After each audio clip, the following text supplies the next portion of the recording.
administration sees the votes at the FCC, they're going to continue to press this issue to shut down conservative voices. It's a violation, obviously, of the First Amendment, and we've already rejected that petition. All right, FCC Commissioner Brendan Carr, thank you for joining us on a number of fronts tonight. Thank you.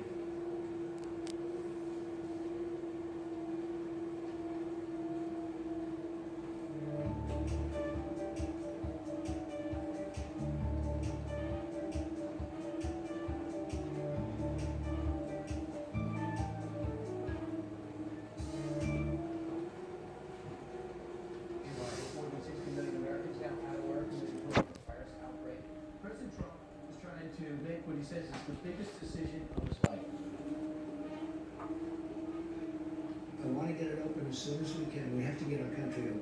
I'm going to have to make a decision, and I only hope to God that it's the right decision. But I would say, without question, it's the biggest decision I've ever had to make. Joining me right now is Mark Cuban, owner of the Dallas Mavericks. He has hundreds of his own businesses, one of the stars of Shark Tank. Mark, what should be the criteria that the president keeps in mind when he makes the biggest decision of his life? I think he needs more information. I think you can't just use the death rates and the number of people who are ill or sick or anything. You've got to go out and start talking to businesses about what they see on the other side. I would do a survey. I would send something out to companies and say, when we open back up fully, do you anticipate A, hiring the same number of people, B, hiring more, or 3, retaining less? And I would send out the same type of survey somehow to employees and say, do you anticipate going back to the job you left, or the job that you were fired from, or do you anticipate going to a completely different job, or do you anticipate not going after a job at all? You don't want to work. Because we need more information to try to give us some indications of what things are going to be like after this reset.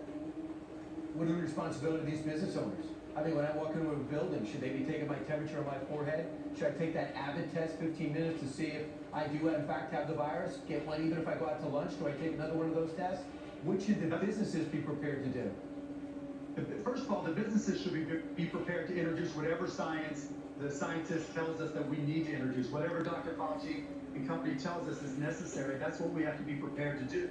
But along those lines, where there's uncertainty, we're really going to have to adjust our businesses.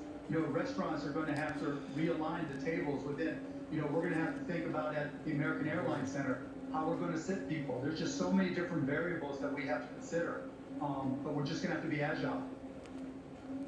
Let's talk about sports for a second. Sports Illustrated said a quote that I wanted to share with you and get your thought on when sports is going to start again.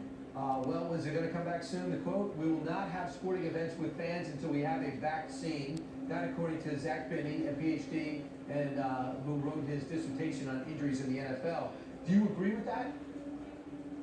You know, again, I don't want to try to pretend I'm the scientist. I'm the wrong person to ask on exactly what it's going to take. But, you know, there are scientists that we trust, and whatever they tell us, that's what the NBA is going to do. And I, as an employer, until I have absolute certainty that my employees are going to be healthy going to work, I'm not going to ask them to do so. You know, if I had to guess, I do think we'll play games without fans initially, and then as we feel more confident going back to work and going into crowds, then we'll start to explore whether or not to bring fans into arenas and stadiums. Be very interesting because after 9/11, we definitely changed the way we did it through the turnstiles. We could have the distancing going through the turnstiles. We could have every third seat being sold. There are things that could happen, but I imagine a guy like you will be brought in on that thought process because there's the science and there's the practical. I own a sports team and I know if this is possible, right, Mark?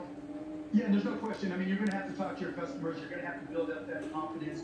We're going to have to try a lot of different things. You mentioned 9/11. I think, you know, part of the program where we're giving money to airlines, one of the things that the government may consider doing is pre-buying seats, and, you know, because the government spends a lot of money on commercial travel.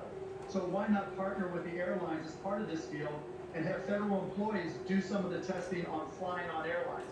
Because if we can build confidence that you can travel in a plane comfortably and without risk, that's going to start to build the confidence that people can go into confined places or where there's a lot of people. But that has to be part of the program, things that we look towards, because again, it comes down to science and building confidence.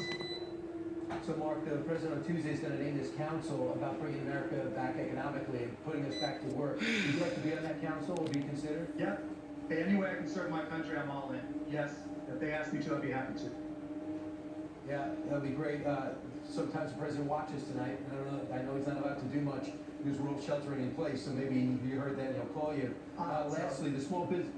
I hope so too, because the one thing I noticed, no matter which show you're on, whether it's radio, TV, sports, or news, you're putting the country first. I have no idea how you stand politically, and I think that's why people look at your track record, look at your resume, look at your success, and they gotta call your number. Lastly, let's take a look at what's happened so far with the 2.2 trillion and how it affects small business. $340 billion. Do you think it's working? I think the program's a good program. I think the execution has suffered some.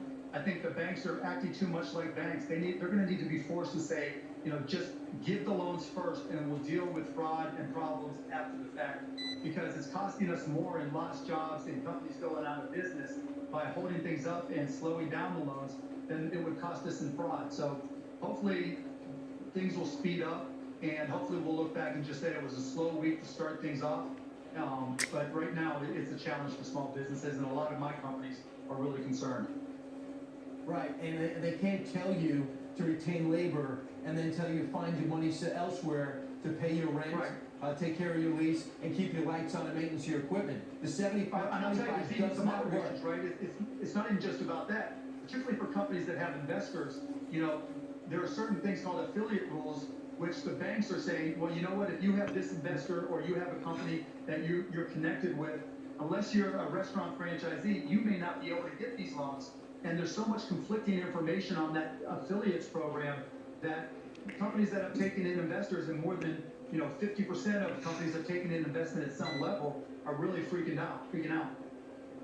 Right, so let's drill down, talk to people, and then get the answers. Mark Cuban, thanks so much. Hope you get that call by Tuesday. Me too. Thanks, Brian. Take care.